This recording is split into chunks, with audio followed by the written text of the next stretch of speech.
So, hi everyone. So, the theme of this video is to sort of get a deep dive into the concept of emotional intelligence and try to understand what it means. And the three books that I talk about in this video are three different viewpoints or sort of entry gates towards the topic of emotional intelligence. The first book that I talk about takes the entry gate of emotional sensitivity and endurance. The second book deals with the biological mechanisms responsible for our emotions. And the final book deals with the role of spirituality and meditation in developing our emotional intelligence. So, the timestamps for all the three books are given with the description of this video, and you can just skip right through it. The first book that I would like to kickstart this video off with is uh, The Man's Search for Meaning by Viktor E. Frankl. So, a bit about the author. Viktor E. Frankl is a survivor of the concentration camp or the Holocaust, as you may say it. Uh, so, as per my limited knowledge of the Holocaust and the concentration camps that I received from the history textbooks, uh, I knew that it was a pretty terrible thing. I knew that it was not called for. So, I knew the numbers, I knew the dates, I knew the people responsible for it. But this book deals with sort of a deep glimpse inside the daily routines, the states of minds, the things that the people going through that were feeling. So, this will give you a brief idea about the dynamics of human relations in those adverse conditions. And so, this is basically one of the things that I expected out of this book before reading it was understanding what the real adverse conditions used to look like. So, adverse conditions in those times and in today's times, thankfully, have changed a lot in definition. So, contrasting this book with the things that happen in our lives today uh, gives you puts things into perspective about what is the ultimate capacity of human beings to strive and survive.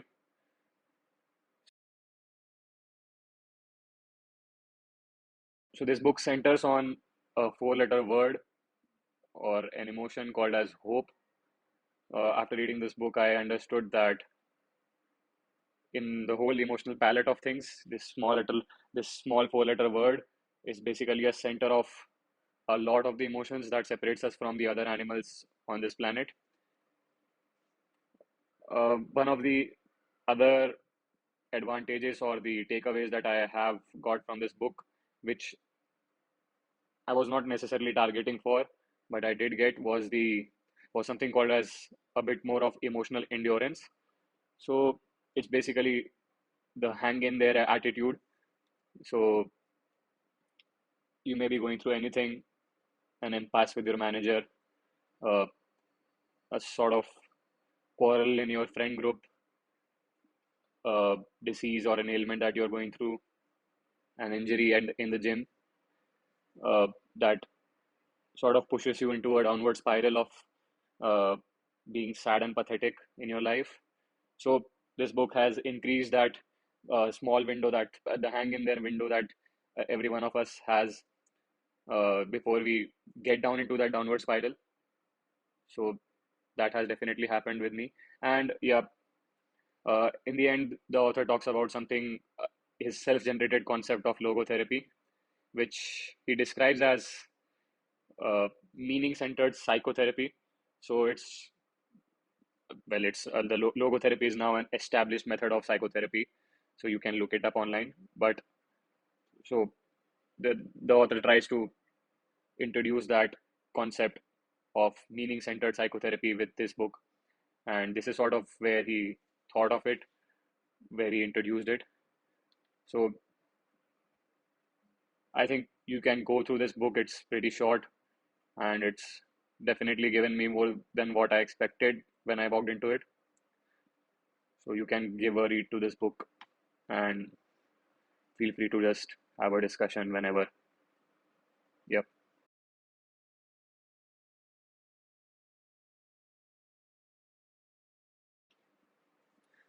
The other book that I would like to talk about is Behave by Dr. Robert Sapolsky. Uh, about Dr. Robert Sapolsky, he's a professor of biology, neurology, neurological sciences, and neurosurgery at Stanford University. So, yeah, he's a pretty smart guy and he has some academic backing behind him. So, we know we can trust whatever we read in this book. So, this is one of those books that you never finish. It's a hefty book. It's probably 800 pages, 750, 800 pages. This is one of those books that you read chapter by chapter as and when your curiosity pleases you. But in short, among the books that relate to non-fiction or the science side of things, this is the best books that I have ever read. I have not completed this book. I've read, I guess, 14 chapters of it. So, yeah, he basically talks about the biological triggers and mechanisms behind the different types of human behaviors, and it's really fascinating. Uh, when I say fascinating, I really mean the cool way. So, yeah, he basically will try to explain you a chain reaction behind how there's a release of neurochemicals of hormones in our bloodstream, how what chain it follows, and finally he'll even tell you the how it ultimately targets, how it ultimately results in human beings uh, doing different things. So he'll tell you the mechanism of why a thief steals something, and he will trace it down to the first first release of the neurochemicals in his bloodstream. So it's really just fascinating. He's a witty guy, so there's parts of humor in the book as well.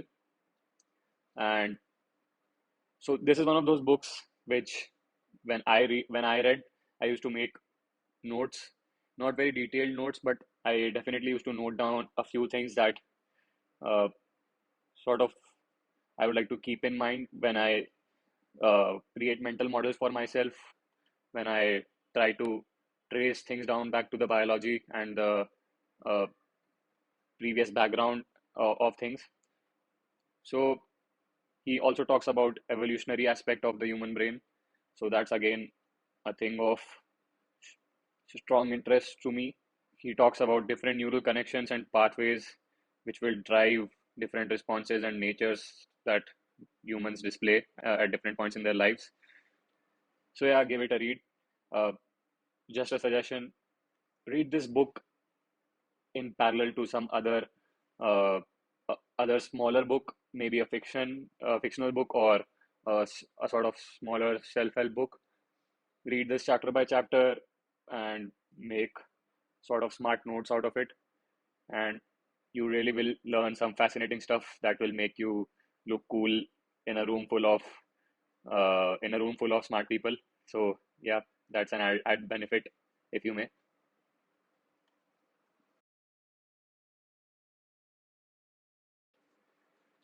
The other book that I would like to talk about is The Surrender Experiment by Michael A. Singer. Uh, so before starting off this discussion, I would just like to mention that this is by far the best book that I've ever read, and it's safe to say that I have read more than a few books. Uh, I'll just try to paint a picture of the mindset that I went into this book with. So there were one or two statements that I heard about this book before reading it. One of them that really stuck into my mind at that time was the author is the CEO and co-founder of a multi-million dollar software company in the United States of America. He important solved an important supply chain issue in the 1990s by building his own software and skyrocketed into the US market. So the interesting thing that contrasted with this statement was that he somehow transcended into meditation, and meditation was the thing that uh, brought his calling to him, brought his brought this particular supply chain solution to him that led him into developing this software. So this was really fascinating at that time, and so these two statements were enough for me to start off with this book. And to be very honest, I just the bottom line that I went into this book was this guy is going to teach me how meditation is going to lead me to get some materialistic accomplishments, some tangible materialistic accomplishments, like getting crazy rich like this guy. So yeah, now I'll just tell you what this book turned out to be. So the main theme of this book that the author lives by is about the flow of life. He believes that there's an inherent perfection in the way things happen, the way life makes things happen for you and for all of us. And the sort of surrender experiment that he talks about is his uh, experiment where he chooses not to say no, chooses to not have a choice. Uh, Sounds paradoxical, but yeah. So in this experiment of his, he just decides that he'll surrender to whatever life throws at him. He whether he likes it or not, whether it is convenient for him or not, whether he has done it or not previously, that gives no account in this experiment of his. And starting off with this experiment, for the record, this experiment never ends. So he lives by that philosophy nowadays as well. So, and it's safe to say that he has had a pretty interesting, bumpy, and massively successful life from all these standpoints, from the spiritual standpoint, of course, from the materialistic standpoint, of course.